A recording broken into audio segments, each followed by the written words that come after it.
বঙ্গ সংবাদ চ্যানেলটি দেখার জন্য সাবস্ক্রাইব করে বেল আইকনটি প্রেস করুন আর পেতে থাকুন নিত্য নতুন খবর। করোনার কারণে অনাথ হয়ে যাওয়া শিশুদের জন্য নতুন স্কিম চালু করল ত্রিপুরা সরকার। মহাকরণে মুখ্যমন্ত্রী বিপ্লব কুমার দেব এক প্রেস মিট করে একথা জানিয়েছেন। যে সকল শিশুর মা বাবা করোনার কারণে মারা গিয়েছেন এবং ওই সকল শিশু আত্মীয় পরিজনের কাছে থাকতে চাইবে, তাদের 18 বছর পর্যন্ত প্রতি মাসে ত্রিপুরা সরকার আর্থিক সহায়তা করবে। এর পাশাপাশি যে সকল শিশু অনাথ আশ্রমে থাকবে তাদের পড়াশোনা খরচা চালাবে ত্রিপুরা সরকার।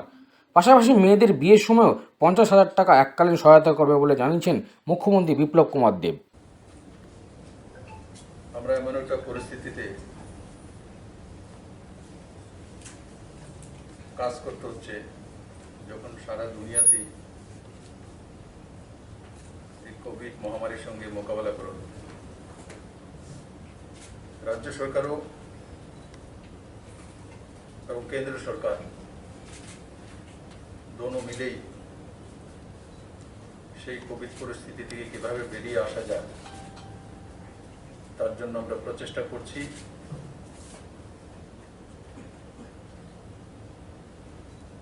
আমরা কোভিডে লক্ষ্য করেছি ত্রিপুরা ভ্যাকসিনেশনে একটা বড় ভূমিকা পালন করছে। যদি আমরা বিলো 18 কারণ কি ভ্যাকসিনেশন অ্যাবাভ 18 থেকে চলছে, বিলো 18 হচ্ছে না, তো সেটা যদি ছেড়ে দিই তো ত্রিপুরাতে 29% উপরে ভ্যাকসিনেশন হয়ে গেছে, যেটা কি ভারতবর্ষের মধ্যে সবচেয়ে বেশি। আর ওভারঅল যদি করি তাহলে সেটা 26%-এর কাছাকাছি, কিন্তু সেটার মধ্যে তো ওভারঅল টোটাল পপুলেশন আসে। বাস্তবে বিলো 18 তো ভ্যাকসিনেশনের যে সিস্টেম রয়েছে তার বাইরে রয়েছে, তার জন্য ওই হিসাব করলে 39.something 39.6 39.60 যেটা ত্রিপুরাতে ভ্যাকসিনেশন বিলো 18 যদি ছেড়ে দিই তো তার টোটাল ভ্যাকসিনেশন আজকে দিনে 39.6 মানে 39.60%। সেটা ভারতবর্ষের মধ্যে সবচেয়ে বেশি ভ্যাকসিনেটেড স্টেট হিসাবে আজকের দিনে প্রমাণিত। বন্ধুরা, তার সঙ্গে মোকাবেলা করার জন্য সে অক্সিজেন বেড হোক, অক্সিজেন কনসেন্ট্রেটর হোক, অক্সিমিটার হোক, কোভিড কেয়ার সেন্টার হোক, কোভিড ডেডিকেটেড হসপিটালস হোক, ভেন্টিলেটর হোক, এই সবগুলোর ব্যবস্থা রাজ্য সরকার করতে অনেকটাই সক্ষম হয়েছে। এবং সবচেয়ে বড় যে অক্সিজেন প্লান্ট নর্থ ইস্টের মধ্যে, সেটাও আমাদের আইজিএম হসপিটালে প্রতিষ্ঠিত হতে চলছে, যেটা প্রতি মিনিটে 1050 লিটার যে অক্সিজেন সেটা প্রস্তুত করতে সক্ষম হবে। তার সঙ্গে সে জীবিত 900 লিটারের প্রতি মিনিটে। আর তার সঙ্গে সঙ্গে সারা ত্রিপুরার 8টি ডিস্ট্রিক্টে আরো 8টি অক্সিজেন প্লান্ট এবং এনএইচএম এর মাধ্যমে আরো 18টি প্লান্ট যে ত্রিপুরাতে প্রতিষ্ঠিত করার প্রকল্প বাস্তবায়নের জন্য প্রসেসিং চলছে। আর খুমুলুঙে আপনারা অবগত আছেন, সম্পূর্ণ রাজ্য সরকারের পয়সা দিয়ে আমরা একটা অক্সিজেন প্লান্ট খুমুলুঙও যে সিএসসি হসপিটাল আছে তাতে আমরা করার জন্য প্রস্তাব নিয়ে এসেছি এবং সব শুরুয়াত হয়ে গেছে। বন্ধুরা, আজকে একটি যোজনা আমরা ঘোষণা করতে চলছি, সেটা হচ্ছে মুখ্যমন্ত্রী বাল্য সেবা প্রকল্প। সেই যোজনার নাম হচ্ছে মুখ্যমন্ত্রী বাল্য সেবা প্রকল্প। এই যে কোভিড মহামারী, তাতে অনেক যে শিশু হোক বা বাল্যাবস্থা হোক বা কৈশোরাবস্থা হোক, যে পরিবারজনকে হারিয়েছে।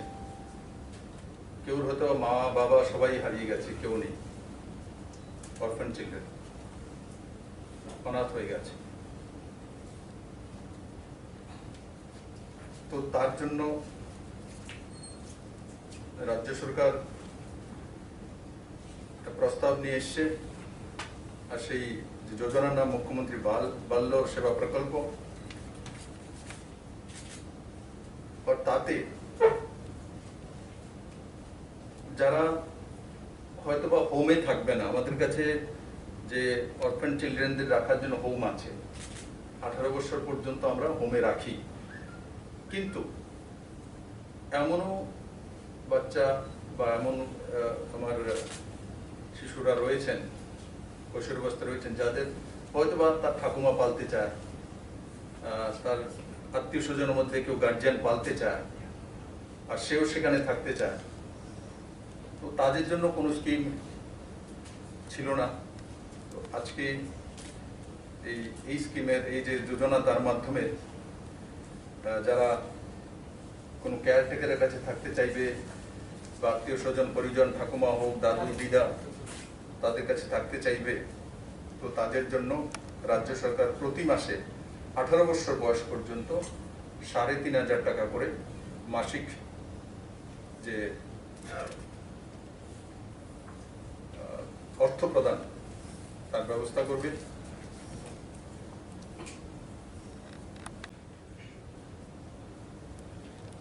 যারা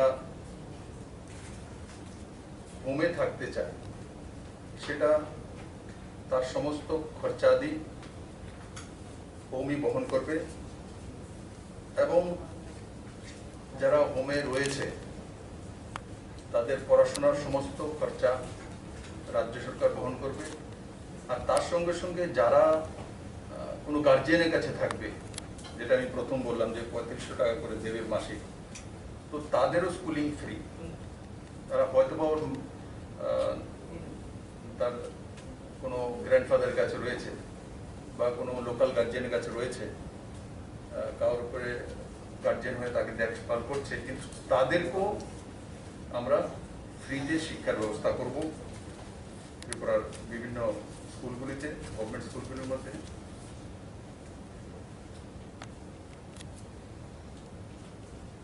আর যারা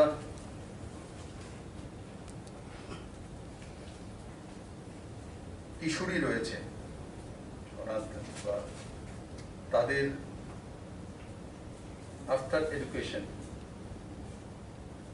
যখন তার বিবাহ সূত্রের ব্যবস্থা হবে, তো ওই সময়ও রাজ্য সরকার সেই বিবাহের জন্য 50,000 টাকা করে এককালীন সাহায্য করবে।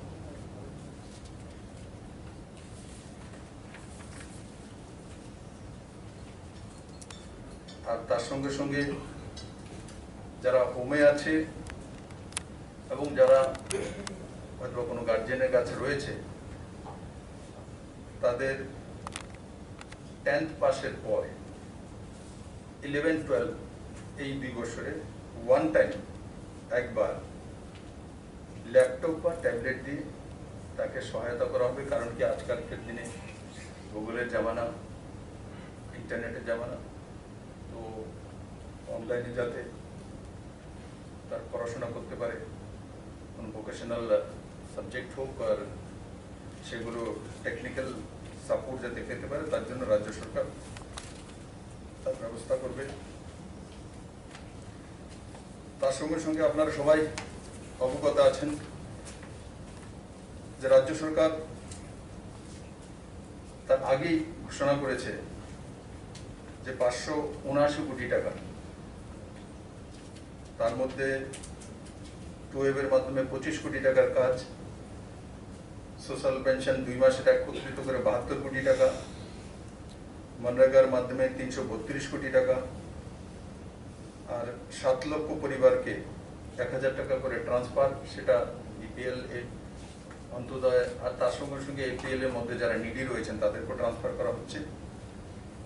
আর খাদ্যদ্রব্য প্যাকেট সেই নিডি পরিবারদের কাছে পৌঁছে দেওয়ার জন্য সেই 7 লাখ পরিবারের কাছে প্রায় 80 কোটি টাকা খরচা, টোটাল 579 কোটি টাকা প্যাকেজ আগে রাজ্য সরকার ঘোষণা করেছে।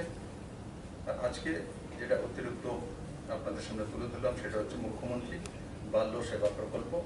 আমি আশা করি তাতে আমাদের যে যারা আজকে তাদের পরিজনকে হারিয়েছেন, তো তাদের ভবিষ্যৎ জীবনের জন্য কমসে কম একটা ছোট্ট রাস্তা তো আমরা তৈরি করতে সক্ষম হয়েছি। এমনি তো হোমে এখনো তো এই 18 বছর পর্যন্ত থাকে, কিন্তু এটার মধ্যে একটা ফ্যাসিলিটি হয়ে গেল যে না, কেয়ারটেকারের কাছে থাকলে, আত্মীয় স্বজন পরিজনের কাছে থাকলেও সে 3,500 টাকা পার মান্থ পাবে। প্লাস যে এডুকেশন যেটা আছে, হোমে থাকলে তো ফ্রি হয়, এটা এখন বাড়িতে থেকেও কারোর কাছে থাকলে সেটাও ফ্রি পাবে। আর বিবাহের সময় যেটা 50,000 টাকা করে কিশোরীদের ক্ষেত্রে, সেটা রাজ্য সরকার। স্যার, লাস্ট কোয়েশ্চেন, দেখা গেছে বিভিন্ন রাজ্যে এরকম সিচুয়েশন এসেছে আইসিইউ বেড পাওয়া যেত না। আমাদের রাজ্য সরকার কি এরকম কোনো ইনিশিয়েটিভ নিচ্ছে যে তারা অ্যাটলিস্ট ফ্রন্ট লাইন ওয়ার্কার যারা আছে তাদের জন্য একটা number of specific ICU bed বা ভেন্টিলেশন রিজার্ভ রাখা হবে? আইসিইউ বেড আমাদের কাছে রিজার্ভ তো এমনিতে রিজার্ভ আছে, যে আমার কাছে এমন কোনো পরিস্থিতি এখনো আসেনি যে আমরা যদি দেখি যে 80% 90% হয়ে গেছে, এমন হয়নি। তখন আমরা দেখবো যে না ভাই, যারা প্রথম সারির যোদ্ধা হিসেবে কাজ করছে তাদের জন্য রিজার্ভ থাকবো। কিন্তু এখন এমন জায়গাতে যায়নি যে রিজার্ভ রাখার মতো পরিস্থিতি এসছে, কারণ আমরা দেখেছি যে এখনো জিবিতে যেটা আছে 154 আছে, তো ক্যাপাসিটি 221 আছে। তার মধ্যে 26-এর কাছাকাছি তো সে মাইল্ড কেস আছে, আর 46-এর কাছাকাছি মডারেট আছে। মডারেটের মাইল্ডকে ছেড়ে দিলে তো যারা একটু মানে অক্সিজেন সাপোর্টে আছে সেটা ওই সংখ্যাটা 46, আর সেটা ছেড়ে দিত। ওই হিসাবে দেখলে আমাদের কাছে অক্সিজেন বেড রয়েছে 221-এর মধ্যে এখনো 70-80 কাছটা 70 to 80 ফুলফিল হচ্ছে, বাকি খালি যাচ্ছে। আর তাছাড়া আমরা তো ডিস্ট্রিক্ট ওয়াইজ এবার ডিসেন্ট্রালাইজড করেছি, সব ডিস্ট্রিক্টেই এবার ভেন্টিলেটর পর্যন্ত রয়েছে। 2টি না 3টি কেস এমন এসেছিল ছোট শিশু, এবং রিকভারি হয়ে গেছে। তার মধ্যে কোনো শিশুদের মধ্যে কোনো ডেথ কেস নেই। প্রথম কেসটা সাউথে এসেছিল, খেয়াল আছে, গিয়েছিলাম প্রবাসে তখন, কিন্তু রিকভারি হয়ে গেছে। কোভিডের কারণে কোনো শিশুর মৃত্যু হয়েছে এমন কেস করাতে নেই। কোভিডের সেকেন্ড ওয়েভে আপনি বলেছেন যে আগরতলা পুরনিগম এলাকাতেই সবচেয়ে বেশি সংক্রমণটা ধরা, এটার জন্য বিভিন্ন মেজারও নেওয়া হচ্ছে। তো রাজ্য সরকার আর কি নতুন করে চিন্তা ভাবনা করছে এখানে এই সংক্রমণটাকে যাতে কোনোভাবে আটকানো? সংক্রমণটা আটকানোর জন্য রাজ্য সরকারের একটা আছে সোশ্যাল ডিস্টেন্সিং মেনটেন করা, আর যেটা যে করোনা কারফিউ আছে সেটাকে আগরতলাবাসীকে আপনাদের মাধ্যমে ধন্যবাদ দেবো। আমি যতটা দেখি, আমি তো রাত্রে রাত্রে ঘুরি, করোনা কারফিউ মানে আগরতলাবাসী ঠিক আছে, প্রয়োজন হলে বেরোয়, কিন্তু আর সাইন্টিফিক কি এওয়ে আছে সেটা তো পুরো দুনিয়াতে বলা কঠিন কোভিডের বিষয়। কিন্তু যেগুলো সায়েন্টিস্টরা বা ডক্টররা এক্সপার্টরা দিয়েছেন ত্রিপুরাতে, আমরা মোটামুটি সেগুলো লাগু করেছি। আর আমাদের একটাই যে আমরা চাইছি এখন আগরতলা কর্পোরেশনে, এবং চালুও করেছি আমরা, আগরতলা কর্পোরেশনের ভ্যাকসিনেশনটা বেশি দেওয়া। আমরা অনেক সময় দেখি যে যেখানে পার্সেন্টেজটা কম আছে সেখানে হেলথ সেন্টারগুলোর মধ্যে না দিয়ে আগরতলাতে দেওয়া হচ্ছে। তার কারণ হচ্ছে কোভিডের যে পজিটিভিটি রেট সেটা আগরতলাতেই বেশি, আর তার কারণ হচ্ছে আগরতলা পপুলেশন বেশি। তো সরকার সেই দিশাতে স্পেশাল ইনিশিয়েটিভ অলরেডি নিয়েছে, ইনিশিয়েটিভ সেটাই যে ভ্যাকসিনেটেড তাড়াতাড়ি করে দেওয়া, আর আগরতলার জন্য স্পেশালি করা হচ্ছে। বিশেষ কোনো পরীক্ষা নেওয়ার বা বড় পরীক্ষা করার কোনো কর্মসূচি আছে? এমনিতে ত্রিপুরা সরকার অনেক আগেই হেলথ ডিপার্টমেন্ট থেকে, আপনারা দেখেছেন যখন কন্টেনমেন্ট জোন 3টে ওয়ার্ড হয়েছিল, 2 নম্বর, 21 নম্বর আর 46, এই 3টের মধ্যে আমরা খেয়াল রাখবেন, 3টার মধ্যে আমরা একযোগে 3 দিনে মানে সবার বাড়িতে গিয়ে স্টিকার লাগিয়ে দিয়েছি যে টেস্টিংয়ের জন্য আসুন, কিন্তু তাতে অনেক সময় দেখা যায় ভয়ে আসতে চায় না। আর জোর করে তো বাড়িতে ঢুকে টেস্টিং করা যায় না। অনেক সময় আমরা লক্ষ্য করেছি যে ক্লাবগুলোর মাধ্যমে আমরা করতে চেয়েছিলাম, তো একটা পজিটিভ পাওয়ার পরে বাকি লাইন পুরো খালি হয়ে যায়। सर, जो आपने अभी स्कीम लॉन्च की है, ऐसा स्कीम आज सेंट्रल गवर्नमेंट भी लॉन्च हुआ है, शायद वही है या अलग है ये? नहीं, मुझे सेंट्रल गवर्नमेंट के बारे में जानकारी नहीं है अभी। ये राज्य सरकार की तरफ से हमने ये घोषणा किया है और ये संपूर्ण अलग ही है, और सेंट्रल गवर्नमेंट की तरफ से मुझे अभी जानकारी सूचना नहीं আচ্ছা, রাজ্য সরকার এই ব্যাপারে যাতে মিটিগেট করা যায় বা হ্যান্ডেল করা যায়, কারণ স্টেটের মধ্যে এভরি ফিনান্সিয়াল কনস্ট্রেন্ট রয়েছে, এই বিষয়টা কীভাবে? দেখুন, এটা ভারত সরকারের যে ফাইন্যান্সিয়াল অবস্থা, আমাদেরকে বুঝতে হয় ফেডারেল সিস্টেম আছে, ভারত সরকারের অবস্থাও ফাইন্যান্সিয়াল খুব ভালো তেমন না। করোনা মোকাবেলা স্টেটগুলি করছে, স্টেট দিয়ে, স্টেটের বাইরে তো আর ভারত নয়, সবগুলো স্টেট নিয়েই ভারত। আর মাননীয় প্রধানমন্ত্রীর উপর আমাদের পুরো ভরসা আছে। সময়ে সময়ে উনি ত্রিপুরাকে সাহায্য করেছেন। আপনারা জানেন 7 পে স্কেল হোক আর অন্য যোজনা হোক, আমরা যখন পেনশন স্কিম 300, 400, 500 থেকে 1000 এক যুগে করেছি, তখনও যে পয়সাটা দরকার ছিল সেটাও ভারত সরকার এই কোনো না কোনোভাবে সাহায্য করেছে। আর এই কোভিড পরিস্থিতিতে আমি কল্পনা করতে পারিনি যে আমরা যে টিনের ঘর থাকলে সে প্রধানমন্ত্রী আবাস যোজনা ঘর পেতে পারে। তার স্পেশাল ক্রাইটেরিয়া করে মানে বিষয়টাই ত্রিপুরা সরকারের তরফ থেকে উঠানো হয়েছিল। তার জন্য যে 1,60,000 1,60,000 ঘর একসঙ্গে অ্যালটমেন্ট করে দেওয়া ত্রিপুরার জন্য, এতে 2400 কোটি টাকা, মানে 2,400 কোটি টাকা, সেটা ছোট বিষয় না এই সময় স্যাংশন করে দেখি। আমি যখন সেক্রেটারির সঙ্গে কথা বলছিলাম, তো আমাকে বলছে, স্যার আপনার লেটারটা চলে যাক, একবার আপনাকে আরেকবার কথা বলতে হবে। কেন স্যার, তো একসঙ্গে তো দেবে না 1,60,000, প্রশ্নই ওঠে না। ত্রিপুরাতে এই পর্যন্ত আমরা 49,000 আনতে পেরেছিলাম পুরো আমাদের পুরনো সরকার থাকাকালীন। তারপর আমাদের সরকার আসার পর আমরা 50,000 আনতে পেরেছিলাম 3 বছর। এটা একসঙ্গে 1,60,000 বড় ব্যাপার। তার জন্য মাননীয় প্রধানমন্ত্রী এবং নরেন্দ্র সিং তোমরজিকে আমি ত্রিপুরাবাসীর তরফ থেকে ধন্যবাদ জানাই যে এটা এই সময়ে এত বড় স্যাংশন করে দেওয়া, সেটা কিন্তু ভারত সরকারের বাজেট থেকেই আসা। আর আমরা দেখেছি কোভিডের সময় বিভিন্ন দপ্তরের মধ্যে কাট করা হয়েছে, শুধু মনরেগার পেমেন্ট কাট করা হয়নি, অনেক জায়গাতে। কারণ কি, হেলথের মধ্যে আমরা দেখেছেন এবার বাজেটও পেশ করা হয়েছে, তো ম্যাক্সিমাম পয়সা হেলথেই লাগানো হয়েছে। আমরাও দেখেছি আমাদের ত্রিপুরাতেও হেলথ ইনফ্রাস্ট্রাকচার অনেক ডেভেলপ হয়েছে।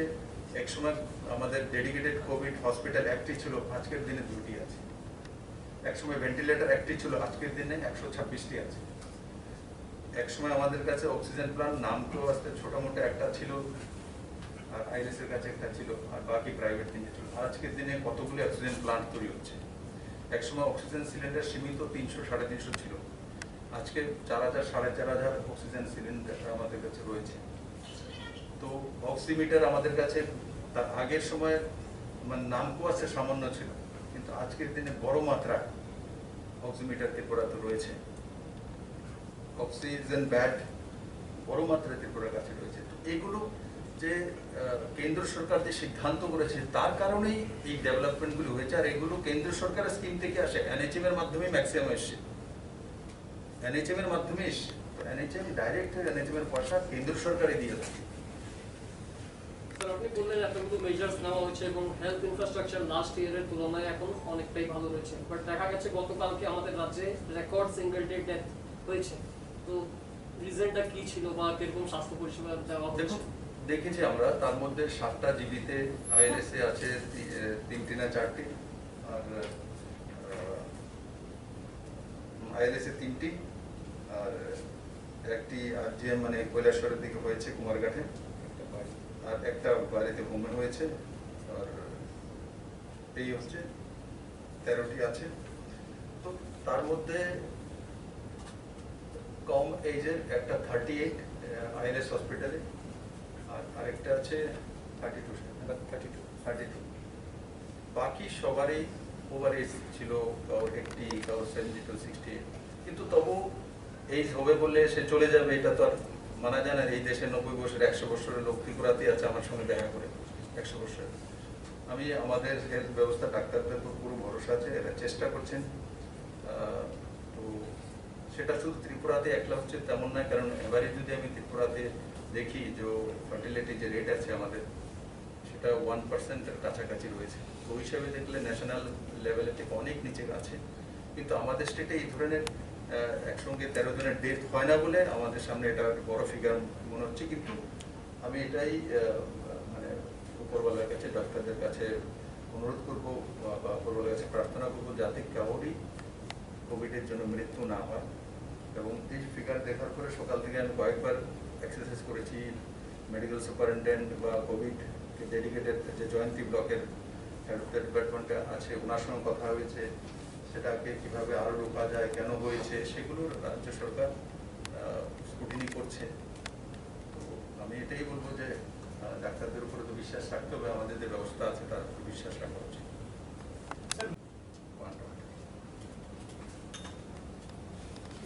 এমনি তো হোমে এখনো তো এই 18 বছর পর্যন্ত থাকে, কিন্তু এটার মধ্যে একটা ফ্যাসিলিটি হয়ে গেল যে না কেয়ারটেকারের কাছে থাকলে, আত্মীয় স্বজন পরিজনের কাছে থাকলেও সে 3,500 টাকা পার মান্থ পাবে।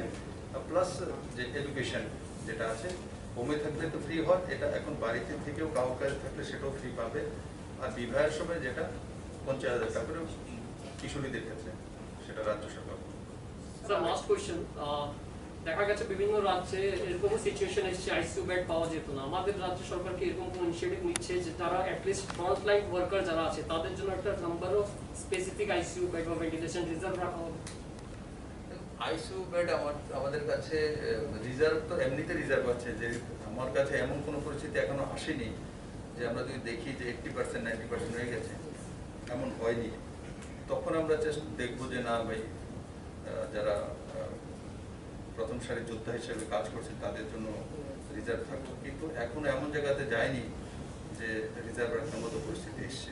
কারণ আমরা দেখেছি যে এখনো জীবিতে যেটা আছে 154 আছে, তো ক্যাপাসিটি 221 আছে।